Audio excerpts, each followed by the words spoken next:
ডাক্তারবাবু আপনি আপনি আমার পায়ে হাত দিচ্ছেন। আপনি পায়ে হাত দিলে কিন্তু আমার পাপ হবে। চুপ, একদম আমায় বাধা দেবে না। গায়ে হাত পায়ে এত ব্যথা যে পাশ অব্দি ফিরতে পারছো না, আবার এত কথা কিসের তোমার? কাল তো যাবে আবার নাচতে নাচতে রান্না করতে, এই শরীরে পারবে তো? পারবো ডাক্তারবাবু, ঠিক পারবো, কিন্তু আপনি আমার পায়ে ভাবে হাত দেবেন না। ছি ছি ছি। এতে ছিছির কি আছে? গৌরী, কি হবে তোমার পায়ে হাত দিলে? পাপ হবে। কতটা পাপ হবে? গৌরী, স্ত্রীরা যখন স্বামীর সেবা করার জন্য তাদের পায়ে হাত দেয় তখন কিছু হয় না, অথচ স্বামীরা যদি স্ত্রীর পায়ে হাত দেয় তাহলে পাপ হবে। কে বলে তোমাকে এই সমস্ত কথা? আমি তা জানি না ডাক্তারবাবু, কিন্তু আপনি বড়, ছোটদের পায়ে হাত দিতে নেই। গৌরী, তুমি আমার স্ত্রী। হ্যাঁ, আমি মানছি আমি তোমার থেকে বয়সে বড়, কিন্তু তুমি যাকে সারাক্ষণ মা মা করো তিনিও কিন্তু তার স্বামীর বুকের ওপর পা তুলে দাঁড়িয়ে রয়েছেন, আর তোমার পায়ে হাত দিচ্ছি বলে তুমি আটকে উঠছো।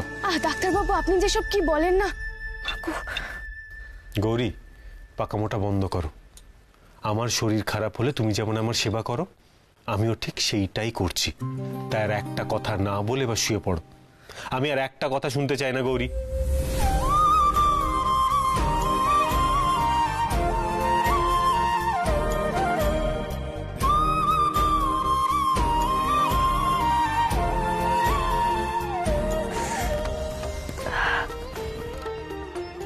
দাও, পাগুলো দাও।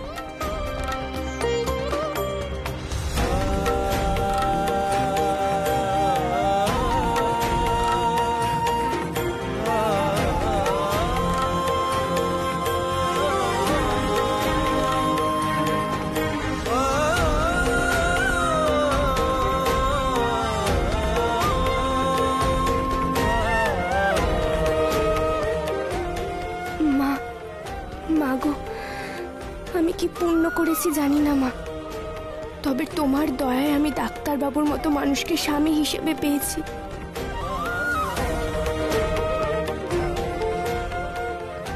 মাথার উপর তুমি রয়েছো মা, আর উনি পাশে রয়েছেন। আমার মনে হয় না জগতের কোনো কিছুই আমার কাছে বাধা হয়ে দাঁড়াতে পারে মা।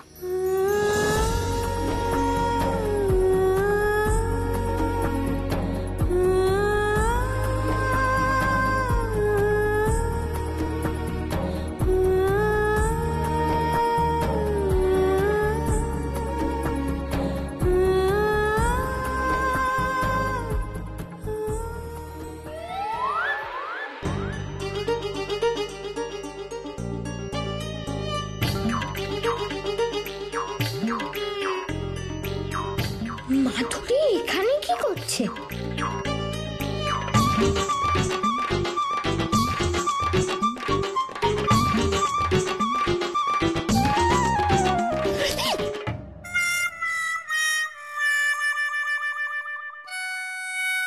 তুমি এসব কি করছো গো এখানে? আমি আমি কেন রে, তোর কি দরকার? না, আমার কোনো দরকার নেই। আসলে তোমাকে এরকম একা একা দেখছি তো, তাই জিজ্ঞাসা করছি। আচ্ছা চিকু, আমাকে একটা কথা বলতো, তো সারা দিন আমার উপর চোখ রাখা ছাড়া আর কোনো কাজ নেই, তাই না রে? আছে তো, আমার কি একটাই কাজ, দুধ খাওয়া, আঁকা শেখা, হোমওয়ার্ক করা, আর কত কি কাজ আছে। তাহলে তাহলে যা না গিয়ে সেগুলো কর না। আমার তো সব কাজ কমপ্লিট। কি ভেবেছো আমি কি আর এমনি এমনি এখানে ঘুরে বেড়াচ্ছি নাকি? কই বললে না তো মাধুরী, শৈলমার ঘরে একা একা তুমি কি করছিলে? অবশ্য না বললেও হবে, কেন আমি জানি। আমি সব দেখেছি। কি দেখেছিস তুই?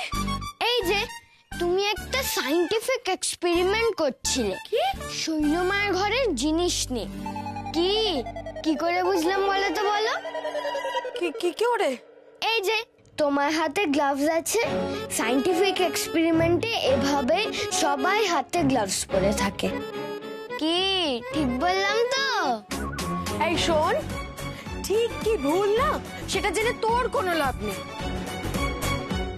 অবশ্য লাভের ব্যাপারটা আমিই বুঝে নেব। তুই এখনো এখানে দাঁড়িয়ে আছিস কেন? আবার পাকামো করছিস কিন্তু তুই। তুই যা যা, কত রাত হয়ে গেছে বলতো। যা গিয়ে নিজের ঘরে গিয়ে ঘুমোবি, যা। দেখেছো?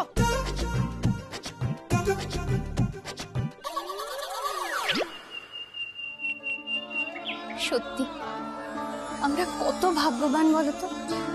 আমরা এমন একটা পরিবারের অংশ যেখানে ঠাকুরজির মতো একজন মানুষ রয়েছেন, সবার সুখ দুঃখ একাই দূর করে।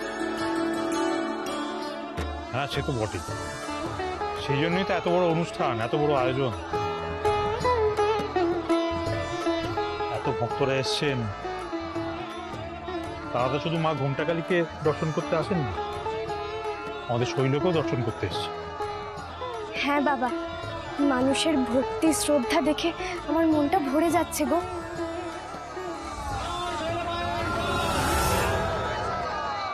সব ব্যবস্থা করা আছে তো?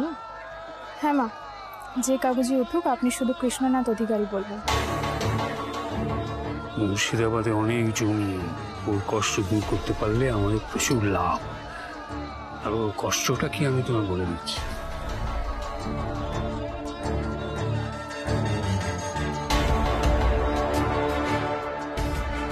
আপনারা সবাই শান্ত হয়ে বসুন। মা এক্ষুনি চিরকুট তুলে আপনাদের মধ্যে থেকে একজনকে ডেকে নেবে, তার সকল দুঃখ দূর হবে।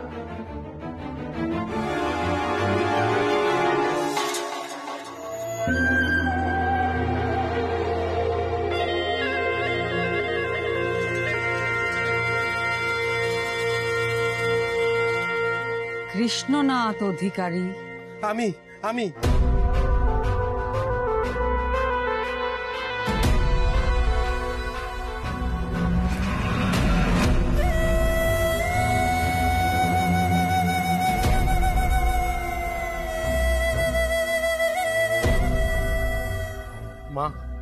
মা আমাকে পথ দেখান মা। আমি বহু কষ্টে আছি মা, আমার কষ্ট লাঘব করুন মা। ওরে, তোর কষ্ট আমি জানি। এক দুরারোগ্য ব্যাধিতে ভুগছিস তুই। বহু ডাক্তার বুদ্ধি করেছিস, কিন্তু এত ঘুরেও কোনো লাভ হয়নি। তাই আজ মায়ের চরণে এসেছিস, তাই তো?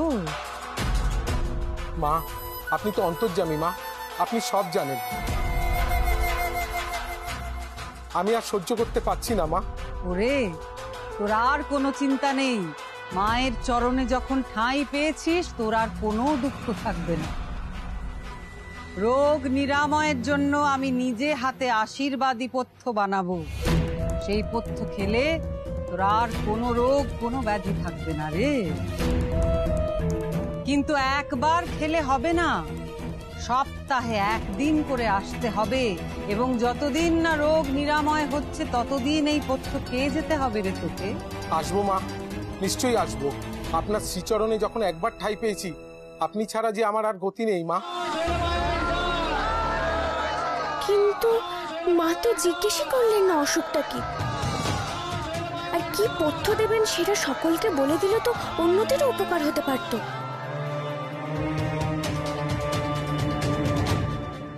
মনে রেখো, আজ যেন গৌরী কোনোভাবেই কাজে সফল হতে না পারে। এই মেলার আরেকটা উদ্দেশ্যই হচ্ছে গৌরীকে বিপদে ফেলা, আর সেটাই কিন্তু আমাদের করতে হবে। চলো নাও, এবার উনুনগুলো ভেঙে ফেলো তো।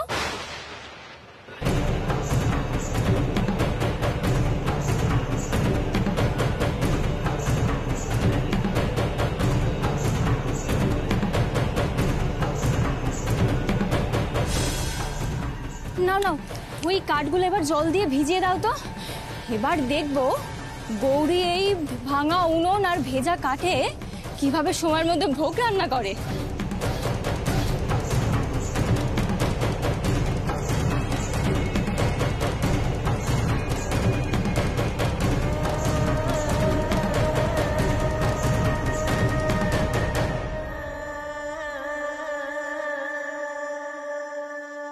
মা, এবার আমাদের লোককে ডেকে নিচ্ছি, হরিপদ সাধুকা।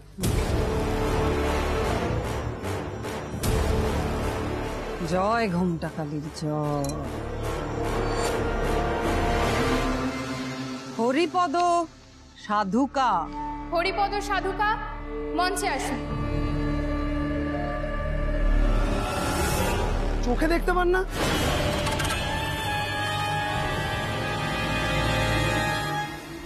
আমায় একটু সামনে যেতে দাও, তোমরা একটু সামনে যেতে দাও।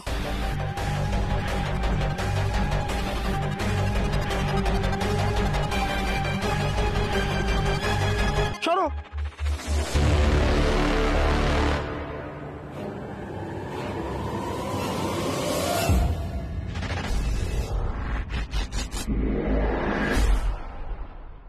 এটা সেদিনই সেই অন্ধ লোকটা না? হাতে তো ওই দাগটাও দেখলাম। হ্যাঁ, আমি তো ওনাকে এগিয়েও দিয়েছিলাম। তবে আজকে একটু অন্যরকম পোশাক পরেছে, কিন্তু উনি তো দিব্যি চোখে দেখতে পান। গৌরিমা কিছু বললি? না বাবা, কিছু না। মাগো, তোমার মহিমা অসীম মা। তুমি আমার জীবন বদলে দিয়েছো মা। একসময় আমার ব্যবসায় এমন লোকসান হচ্ছিল যে মরে যাব ঠিক করেছিলাম।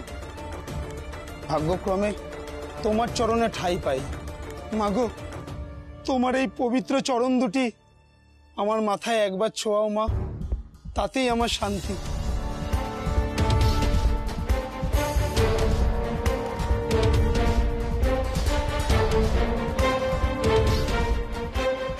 এ আবার কিরকম উপায় মানুষের দুঃখ দূর করার? শৈলমা তো কারোর কথাই শুনছেন না। এভাবে কি কারো রোগ ব্যাধি দুঃখ কষ্ট দূর হতে পারে? কি হলো তুমি এখানে? আজ বুঝি ভোগ রান্না হবে না? না না, আমি এক্ষুনি যাচ্ছি। মা এলাম, বাবা আসছি।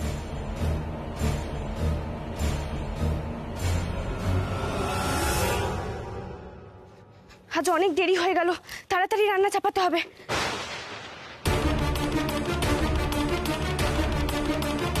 হে কি উনুনটা ভাঙলো কি করে? আর কাঠগুলো এভাবে ছড়ানো কেন? কাঠগুলো তো একেবারে চুপচুপে ভিজে। এবার আমি কি করি মা? ও মা, এটা কি হলো মা? আমি এবার আগুন জ্বালাবো কি করে, আর রান্না বা করবো কি করে? আমার জন্য ভক্তরা না খেয়ে চলে যাবে মা। ও মা, তুমি পথ দেখাও না, এটা কি হলো?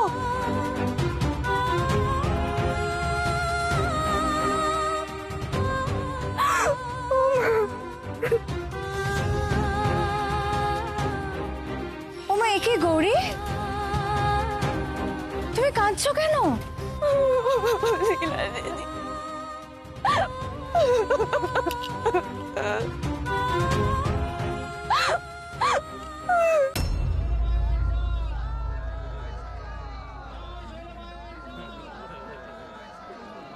সত্যি ঠাকুরজির মাহাত্ম্য একেবারে দিকে দিকে ছড়িয়ে পড়েছে। উফ, আমার যে কি ভালো লাগছে না। সত্যি বলতে কি বেশ খানিক গর্বও হচ্ছে। হ্যাঁ, আপনারা মায়ের সাথে দরাদরি করছেন? হ্যাঁ, লজ্জা করে না আপনাদের? মাধুরীর গলা না? মাধুরী? তাই তো মনে হচ্ছে। ওই স্টলটাতে না? মাধুরী স্টল দিয়েছে। চলো চলো চলো দেখি। এই সব জিনিসে মায়ের স্পর্শ রয়েছে, বুঝতে পেরেছেন? এই জিনিস স্পর্শ করলেই পরম পুণ্য পাবেন আপনারা। এই যে যেমন ধরুন এই এই এই যে চিরুনিটা, এই চিরুনি দিয়ে আজ সকালবেলা শৈলমা চুল আঁচড়েছেন। দেখুন না, দেখুন একবার, এখনো 2-4টে চুল লেগে আছে। আর এই যে এই যে দেখুন তোয়ালেটা, হ্যাঁ, এটা দিয়ে মা কাল পুজোর পরে হাত মুছেছে। এইসব জিনিস যদি আপনারা ঘরে রাখেন তাহলে কিন্তু অসম্ভব পূর্ণ হবে। এই যে কাপটা, এই কাপে শৈলমায়ের ছোঁয়া আছে। এইগুলো ধরুন আপনি যদি আপনার ঘরে রাখেন, আর কোনো কাজে বেরোবার সময় যদি একবার এটা মাথায় ঠেকিয়ে প্রণাম করে যা চাইবেন 100% সফল হবে। যদি আপনারা এইসব জিনিস বাড়িতে রাখেন তাহলে ধরে নিন অশান্তি, শরীর খারাপ, মামলা, মোকদ্দমা সব পালাবে। কি রে দিদি, কি করছিস তুই এসব? আমি সেবা সেবা করছিলাম, এই যে ভক্তদের দেখো না। আসলে কি বলো তো দিদি, শৈলমায়ের তো সব ভক্তরা ওইসব শৈলমায়ের ছবি, লকেট এইসব বিক্রি করছে, কিন্তু আমি তো শৈলমায়ের নিজের লোক। তাই আমি কি করছি বলতো, শৈলমায়ের এইসব স্পর্শ করা জিনিস ভক্তদের হাতে তুলে দিচ্ছি। এইটুকু সেবা তো আমার করাই উচিত, বলো দিদি? সত্যি মাধুরী, পারো বটে। তুমিও শিষ্যদের মতো জিনিসপত্র বিক্রি করছো? এ বাবা বাবা, না না না না, ছি ছি ছি ছি ছি ছি, বিক্রি কেন? আমি তো সেবা করছি।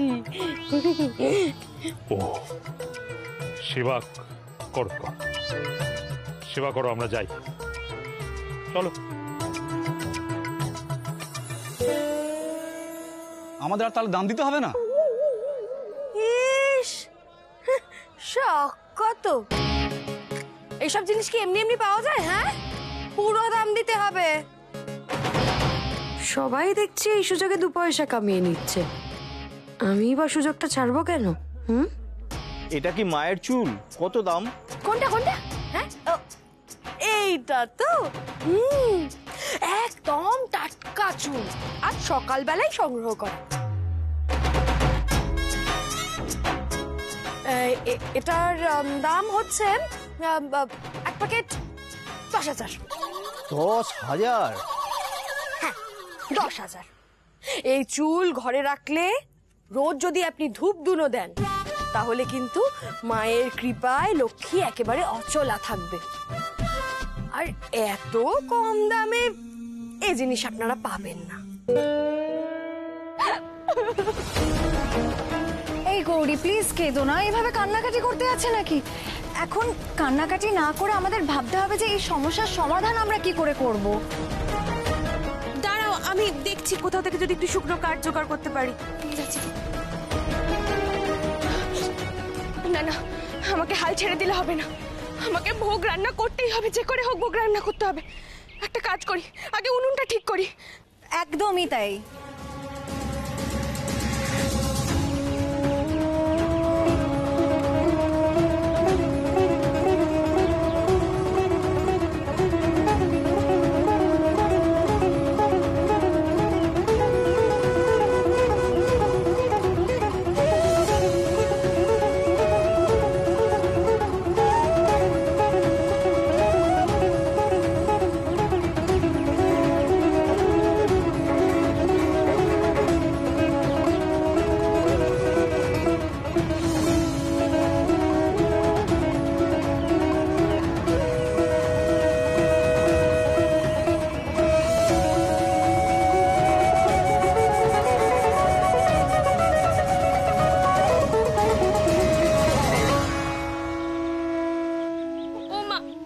এবার আমি কি করব?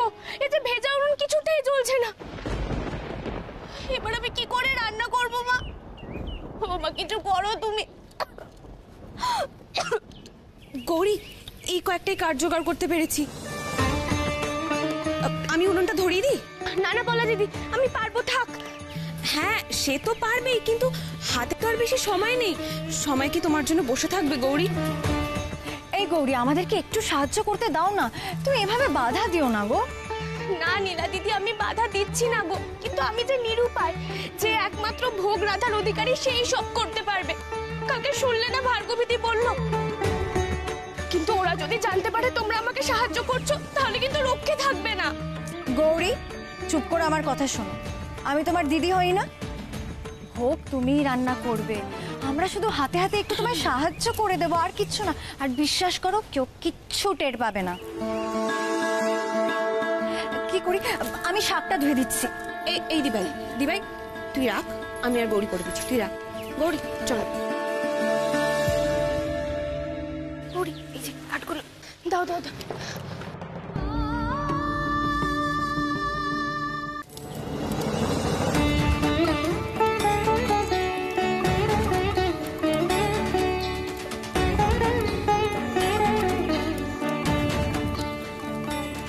ও পলাদি, একটু নুনের জায়গাটা দাও তো।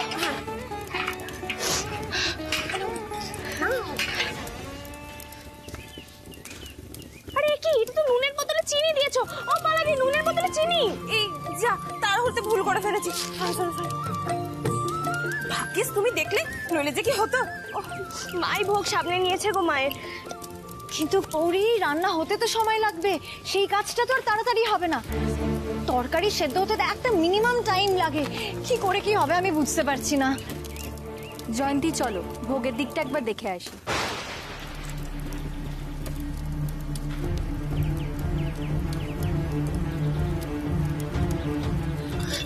ও নীলাদি, ওই দেখো ভার্গবী দিয়ে আসছে। তোমরা শিগগির যাও, নাহলে কিন্তু খুব বিপদ হবে।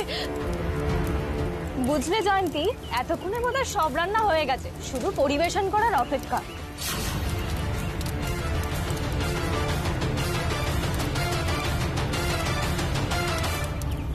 এ কি গৌরী, তরকারি দেখে মনে হচ্ছে তো এখনো সেদ্ধ হয়নি। আর মনে হচ্ছে ভোগের হাঁড়িটাও তো সদ্য চড়েছে। তাহলে ভক্তরা খাবে কি গৌরী? কাঠগুলো তো সব ভিজে ছিল, উনুনটাও ভাঙা ছিল, তাই সব ঠিক করতে দেরি হয়ে গেল গো। ও মা, এখানে এসে উনুন ভাঙবে কে? আর কাঠি বা ভেজাবে কে? কাল তো এই কাঠেই দিব্যি রান্না হলো। আর সত্যি যদি উনুন ভেঙে থাকে, তাহলে আমাদের আগে বললে না কেন? আমরা আগে কোনো ব্যবস্থা করতাম। এখন আর কিছু করার নেই, তোমাকে যেভাবেই হোক ভোগের রান্না শেষ করতেই হবে, না হলে ঘোর অকল্যাণ হবে।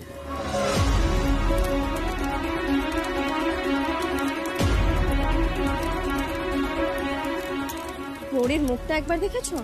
মুখ একেবারে চুপ হয়ে গেছে বেচারি। চলো শৈলমাকে খবরটা দিয়ে আসি।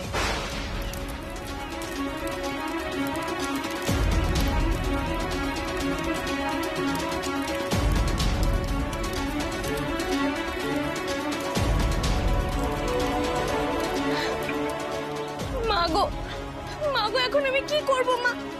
এখন তো চালও সিদ্ধ হলো না, তরকারি কিচ্ছু হয়নি। আমি ভক্তদের খেতে দেব কি করে মা? আমার জন্য ভক্তরা অভুক্ত থাকবে। তুমি তো চাও না সেটা বলো, তোমার ভক্তরা অভুক্ত থাকুক, তুমি তো চাও না। তাহলে কিছু একটা করো না মা। তুমি চাইলে তো জলে শিলা পর্যন্ত ভাসে। কিছু করো, তুমি উদ্ধার করো মা। না না, আমার মনে হচ্ছে আর কোনো উপায় নেই। শৈলমাকে এবার জানাতেই হবে।